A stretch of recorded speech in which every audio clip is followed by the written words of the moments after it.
Je suis contente de pouvoir vous présenter le projet une partie du projet que j'ai réalisé pendant ma maîtrise.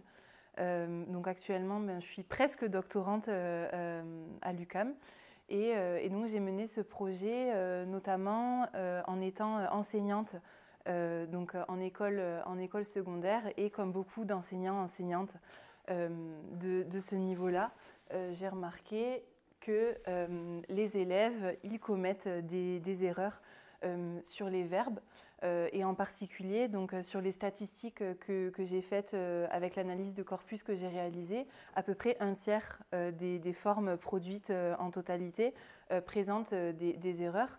Le but de ces statistiques, ce n'était pas de condamner les erreurs à tout prix, mais plutôt de se demander en fait pourquoi est-ce que les erreurs sont commises et qu'est-ce qu'elles révèlent en fait sur la façon dont les élèves s'approprient. Et donc un des problèmes en tout cas majeurs que j'ai identifié à travers le dialogue que j'ai pu établir avec eux, c'était qu'il semble en tout cas qu'ils ne comprennent pas tout à fait le lien entre la forme parlée, la forme écrite et le sens de la langue.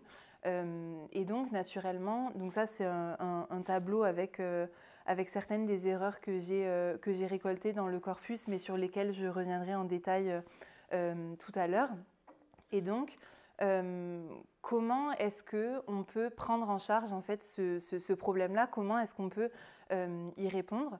Et l'hypothèse que j'ai établie, en fait, je suis déjà partie du constat que les élèves ont plutôt tendance à mémoriser en fait des terminaisons verbales, en tout cas ce qu'ils appellent terminaisons verbales par cœur, plutôt que de chercher à vraiment leur donner un sens et donc à comprendre la logique qui relève de la conjugaison française, parce que même si elle est très riche et même si elle peut être complexe à certains égards, il n'empêche qu'il y a une logique qui est sous-jacente à la conjugaison et que les élèves peuvent comprendre et s'approprier, notamment à travers, en tout cas grâce au concept de morphème que j'ai voulu explorer un petit peu dans ce travail-là.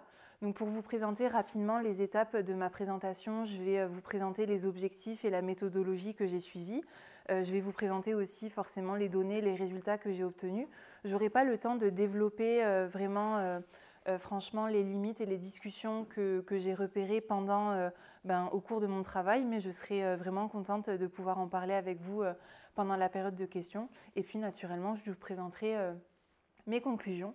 Donc pour ce qui est des objectifs de l'analyse de corpus, pareil, là je vous mets un extrait du classement en fait, des types d'erreurs que j'ai fait, mais je le détaillerai plus tard dans la présentation des données, des résultats.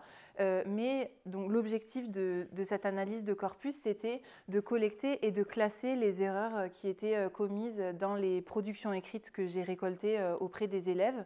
Et l'objectif était de répondre en fait, ça s'articulait autour de 3 questions principales. D'une part, d'où viennent les erreurs? Pourquoi est-ce qu'elles sont commises et comment est-ce qu'elles sont distribuées? Donc par exemple, est-ce qu'on pourrait repérer des types d'erreurs qui sont peut-être plus saillants que d'autres et qui seraient plus intéressants à explorer? Et suite à cette analyse de corpus, j'ai mené une étude pilote dont l'objectif, pareil, ça c'est un petit résumé très rapide des changements que j'ai essayé d'effectuer dans cette étude pilote, mais je développerai plus en détail dans la suite de la présentation. Mais l'objectif de cette étude pilote, c'était d'essayer d'explorer, en tout cas de tester, de faire des premiers tests sur est-ce que effectivement les morphèmes, l'introduction des morphèmes dans le système d'enseignement, est-ce que ça peut renforcer justement ce manque de lien qui est perçu, ou en l'occurrence pas vraiment perçu, entre la prononciation, l'orthographe et le sens des mots et de la conjugaison plus particulièrement. Et donc les 3 questions autour desquelles cette étude pilote s'articulait, c'était d'une part, est-ce que les élèves sont déjà ne serait-ce que capables de comprendre ce que c'est un morphème? À partir de là, est-ce qu'ils sont capables d'associer justement l'orthographe, la prononciation et le contenu sémantique de ces morphèmes-là? Donc dans le cadre de la conjugaison, ce seraient les morphèmes de temps et de personne. Et enfin, est-ce qu'ils sont capables de manipuler et de combiner ces morphèmes pour construire les formes verbales conjuguées qu'on connaît tous et toutes dans un contexte textuel ou syntaxique. Donc pour ce qui est de la méthodologie que j'ai suivie, donc l'analyse de corpus avait pour objectif, donc vous connaissez déjà les objectifs de collecter, de classer les différents types d'erreurs. J'ai travaillé, donc ça c'est des copies que j'ai récupérées directement auprès des classes que j'avais au secondaire, donc en France. C'était des élèves de 14 ans en moyenne qui n'avaient pas de troubles de langage, pas non plus de retard académique. Et il est important de noter, parce que ça va expliquer l'orientation que j'ai choisi de donner à l'analyse que j'ai faite, que les élèves parlaient le français, que les élèves parlaient le français méditerranéen. Donc si vous faites attention, ça ressemble à peu près à la façon dont moi je prononce les formes qui présentent un « et » en finale de mot. En français standardisé et même en français québécois, on distingue le « et » et le « et » en finale de mot, mais en français méditerranéen, on prononce toujours le « et ». Donc, par exemple, je vous ai mis quelques exemples. En français standardisé, on va dire « tu sais »,« elle dansait »,« j'écrirais » ou « elles auraient fait ». En français méditerranéen, on va dire « tu sais »,« elle dansait »,« j'écrirais »,« elles auraient fait ». Donc, pas de distinction entre le « et » et le « et ». Donc j'ai collecté, j'ai analysé un corpus de 26 copies. Et pour ce qui est de l'exercice et des instructions que j'ai données, donc c'était, comme je vous ai dit, une production écrite avec un thème libre. Évidemment, s'il y avait des petites pannes d'inspiration, je pouvais essayer de les mettre sur une voie qui pouvait les intéresser. Mais l'idée, c'était vraiment d'avoir un usage de la langue qui soit aussi naturel que possible pour que l'analyse qui soit faite se base sur vraiment ce que les élèves font dans leur quotidien, en fait, l'usage qu'ils ont dans leur quotidien de la langue. Et par rapport aux instructions que je leur ai données, je leur ai vraiment demandé, donc, pendant la période d'autocorrection et de relecture, je leur ai vraiment demandé de se concentrer sur l'orthographe des morphèmes grammaticaux, donc pas des morphèmes lexicaux. Donc concrètement, je vais uniquement noter les accords entre le sujet et le verbe et les accords entre les noms et les adjectifs qui avaient pour objectif d'être une distraction, parce qu'en réalité, ce qui m'intéressait dans le cadre de cette étude, en tout cas, c'était plutôt les accords sujet-verbe. Et ensuite, après cette analyse de corpus et le traitement des données, j'ai effectué une étude pilote, donc avec une cohorte qui était complètement différente. Donc les objectifs, vous les connaissez déjà. Donc j'ai travaillé avec 3 élèves séparément, donc en tutorat individuel, on peut dire. Ils étaient âgés entre 14 et 16 ans. Et pareil, aucun trouble du langage, aucun retard académique. Et donc, en fait, le but de cette étude pilote, le contenu, c'était en fait tout simplement une leçon de conjugaison qui proposait une introduction au morphème, parce que comme j'ai dit, c'était l'objectif, le premier objectif, c'était de vérifier que les élèves pouvaient ou non comprendre ce concept-là. Ensuite, j'ai repris avec eux l'opération de la substitution avec laquelle ils sont normalement familiers, notamment pour savoir si on met l'infinitif ou le participe passé dans les temps composés. L'idée, c'était de les sensibiliser à la logique derrière cette opération qu'on leur propose. Et à partir de là, ça m'a permis de faire un travail plus approfondi sur le futur, l'imparfait et le conditionnel que je vous présenterai juste après.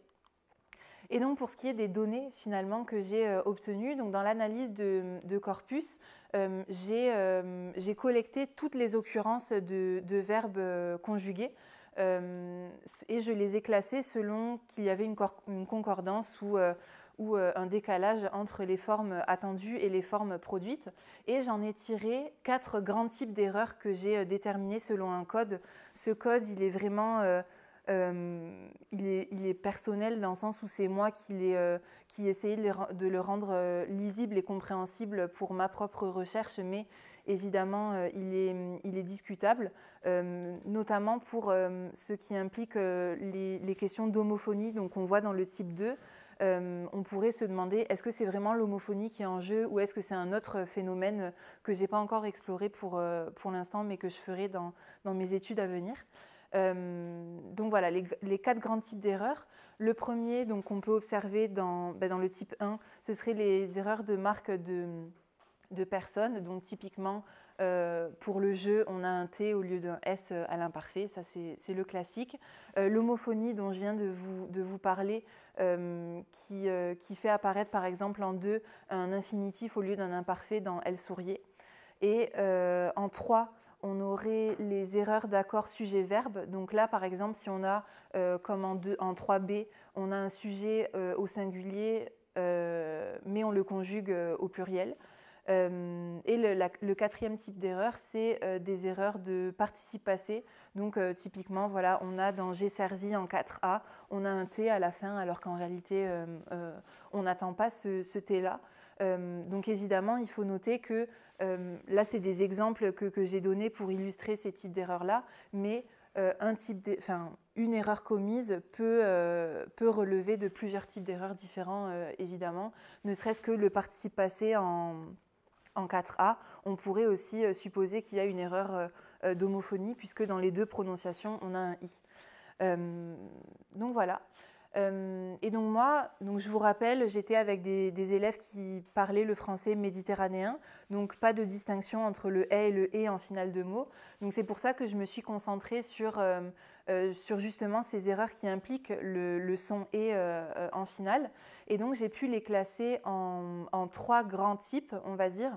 Le premier type, dont vous avez un exemple dans le tableau que vous avez vu juste avant, ce serait des erreurs qui impliquent des confusions tout simplement entre l'infinitif et le participe passé. Ça, c'est des erreurs qui sont assez récurrentes et que tous et toutes, je suis sûre, on continue de commettre un peu aujourd'hui si on ne fait pas attention. Le type C, donc, que vous voyez dans la 2e ligne du tableau, c'est des cas où le son, donc le « et » est bien orthographié, mais où on a une marque qui a été mal choisie. Donc voilà, ses pires craintes d'échec, hanter ses souvenirs. On a un T à la place d'un ENT à la fin, mais le AI de l'imparfait est bien orthographié. Et ensuite, le type B, donc c'est les 2 derniers exemples que vous voyez dans le tableau. Ça, c'est des types où le son « et » est mal orthographié. Et en fait, c'est ce type-là qui a attiré le plus mon attention parce que les types A et C, on peut s'attendre à ces types d'erreurs qui sont quand même assez courants. Mais par exemple, obtenir un infinitif à la place d'un imparfait, ça, c'était pour le coup un peu moins habituel, on va dire. Donc c'est pour ça que j'ai fait le choix de m'intéresser à ces formes-là. Et d'autant plus que le type B représente quand même un tiers des erreurs que j'ai pu repérer, ce qui n'est quand même pas négligeable et qui révèle effectivement une potentielle mauvaise compréhension de la logique de la conjugaison. Donc comment est-ce que j'ai observé et interprété ces résultats? Donc toujours dans le français méditerranéen, on peut observer que les formes à la fois de l'imparfait, du futur et du conditionnel et de l'infinitif et du participe passé sont toutes confondues les unes avec les autres. En français standardisé, on aurait l'imparfait, le futur et le conditionnel d'un côté et l'infinitif et le participe passé de l'autre côté. Mais ce n'est pas ce qu'on observe en français méditerranéen. Et l'interprétation que j'ai faite de ces données, c'est qu'on n'a pas en fait une simple confusion des marques de personnes, mais vraiment une non-compréhension de la logique profonde de la conjugaison, puisque a priori, il n'y a pas vraiment de raison qu'on confonde un infinitif avec un imparfait, par exemple. Donc voilà. Et pour l'étude pilote, donc les résultats, enfin les données et les résultats de cette étude pilote, la première étape que j'ai faite, c'est déjà d'éclaircir un petit peu, donc auprès des élèves que j'ai suivis individuellement, c'est d'éclaircir avec eux la distinction entre le temps chronologique et le temps de conjugaison, qui sont tous les deux appelés temps en français. En anglais, par exemple, on aurait la distinction entre time et tense, qui est quand même intéressante quand on voit les choses de cette façon. Et donc, j'ai fait un rappel sur le temps de référence qui, généralement, est le présent. Et donc, tout le moment, donc le temps du passé qui renvoie à ce qui s'est déjà produit, et le temps du futur, donc le temps chronologique, qui renvoie à ce qui ne s'est pas encore produit, à ce qui va à ce qui va se produire. Et ensuite, à ces deux temps de référence, donc les temps chronologiques, encore une fois, de référence différents, on a vu que, que la conjugaison française nous offrait plusieurs moyens, plusieurs outils pour y référer. En l'occurrence, pour le passé, dans ce cadre-là, ce serait l'imparfait et le conditionnel, d'une certaine façon, on verra ça plus tard, et le futur, le futur simple, donc temps de conjugaison. Après cette première étape, je les ai donc introduits au concept de morphème, comme je vous avais dit dans l'introduction de ma présentation. Donc, je les ai introduits au concept de... J'ai repris en fait le terme de radical avec lequel ils étaient déjà familiers parce que c'était vraiment une étude pilote. Donc, c'était vraiment un test et le but, c'était pas de détruire au moins partiellement ce qu'ils avaient vu à l'école. Je ne voulais pas qu'ils perdent leurs repères par rapport à ce qu'ils connaissaient déjà. Donc j'ai vraiment repris des termes avec lesquels ils étaient déjà familiers. Donc le radical pour ce qui crée l'image dans la tête. Donc par exemple pour le verbe manger, le radical mange, c'est ce qui va générer l'image de quelqu'un qui mange ou simplement l'acte de manger dans la tête, mais de façon très abstraite. Et ensuite, les marques donc, que j'ai plutôt appelées terminaisons parce qu'ils étaient plus à l'aise avec ce terme-là, forcément. Les marques qui s'adjoignent au radical et qui nous informent en fait sur le temps, donc le moment où ça se produit. Là, par exemple, j'ai pris l'exemple de l'imparfait, donc le « je » qu'on entend à l'imparfait à la quatrième personne qui nous indique que le procès est décrit ou étendu dans le temps. Et ensuite, la marque de personne, donc la terminaison de personne, c'est plutôt ce que j'ai dit auprès des élèves, qui nous indique qui est-ce qui réalise justement cet acte de manger dans le passé. Et en l'occurrence, là, comme on a un « on », ce serait nous, donc une personne où le « je » est aussi inclus. Suite à ça, c'était la deuxième étape que je vous avais présentée dans ma méthodologie. J'ai repris l'opération de substitution. Pareil, ils étaient déjà familiers avec ça, mais le but, c'était vraiment de leur montrer la logique qu'il y avait derrière ça. Parce que l'opération, en soi, ils sont capables de la faire. Ils sont capables de remplacer, par exemple, le verbe manger par le verbe vendre, mais ils ne sont pas toujours capables, en tout cas, d'interpréter ce qui se cache derrière cette opération-là. Donc voilà, typiquement, j'ai pris l'exemple du verbe aimer et du verbe vendre parce que généralement, c'est ce qu'ils apprennent, c'est ces verbes-là qu'ils utilisent à l'école. Donc on divise le radical d'un côté et la marque ou la terminaison d'infinitif de l'autre. Donc ce qui nous permet d'isoler le ER, donc le « et » pour aimer, et le RE, donc le re de vendre.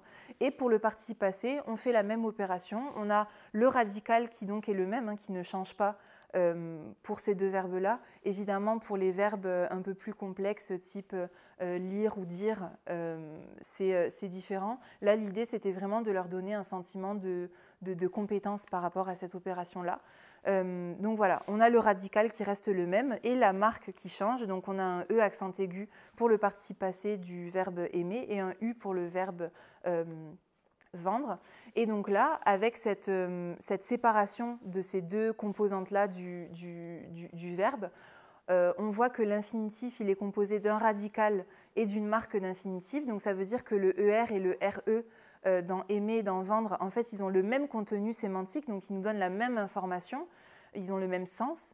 Et pareil pour le participe passé, on a le radical et le « et » ou le « u » dans le cadre de aimer et vendre, qui, pareil, a la même valeur sémantique, le même sens. Et donc ça leur a permis donc, effectivement de diviser les verbes en morphèmes et de comprendre en fait, pourquoi est-ce qu'on leur propose de faire cette opération de substitution pour conjuguer les temps composés, tout simplement. Et donc, une fois cette étape effectuée, je suis passée donc à la distinction, à l'étude entre l'imparfait, le futur et le conditionnel. La méthode, elle a toujours été la même. Donc, au début, on essayait d'identifier les marques d'imparfait dans le cas de l'imparfait. L'idée, c'était toujours de partir de la langue parlée, parce qu'a priori, on a tous et toutes parlé avant d'écrire. Donc, je leur demandais vraiment de porter attention à ce qu'ils attendaient pendant qu'ils récitaient, entre guillemets, le paradigme du verbe, que généralement, ils connaissent très bien puisqu'ils l'ont déjà appris par cœur. j'essayais de leur faire identifier un son qui était peut-être commun à toutes ces formes-là, et ils étaient capables d'identifier donc le « est » ou donc le « est » et le « ye », et d'identifier aussi le contexte dans lequel ils se réalisaient. Ensuite, on essayait de faire le lien entre la langue parlée et la langue écrite. Donc, ils sont capables d'associer le son « est » à la forme « ai » dans la forme conjuguée, et pareil, le « i » à la prononciation « ye » dans la forme écrite. Et enfin, ils sont capables d'associer le « ai » et le « i » aux marques d'imparfait, et donc d'associer les terminaisons verbales, donc en gros ce qui reste, une fois qu'on a isolé le ai et le i dans toutes les formes, d'associer ce qui reste aux marques de personnes. Pour le futur, pareil, je vais essayer d'aller plus vite parce que j'ai déjà débordé sur le temps. L'idée, c'était toujours la même chose. On essaye d'identifier les sons communs, donc pour le futur, c'est le « re ». Ils sont capables d'associer le son qu'ils entendent à l'orthographe qu'ils constatent dans la forme conjuguée à l'écrit.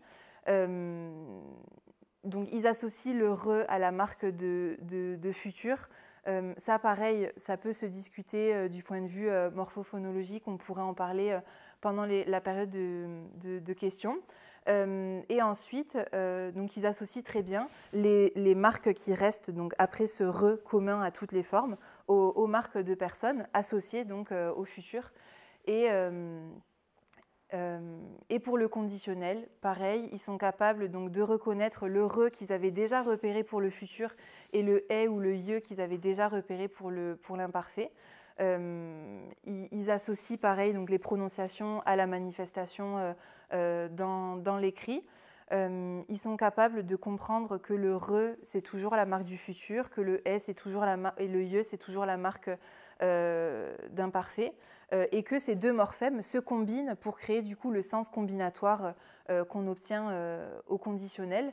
Donc ça, en gros, c'est un petit tableau qui récapitule ce que j'ai fait dans cette étude pilote. Donc on est passé en haut de formes verbales apprises par cœur à en bas de formes verbales qu'on a pu diviser en plusieurs morphèmes pour comprendre le sens sous-jacent à ces quatre temps si on compte le présent. Je vais passer, comme je vous ai dit, sur les limites et les discussions. Et donc, pour conclure, l'analyse de corpus m'a permis de constater qu'il y avait vraiment, effectivement, une mauvaise compréhension de la logique de la conjugaison par les élèves.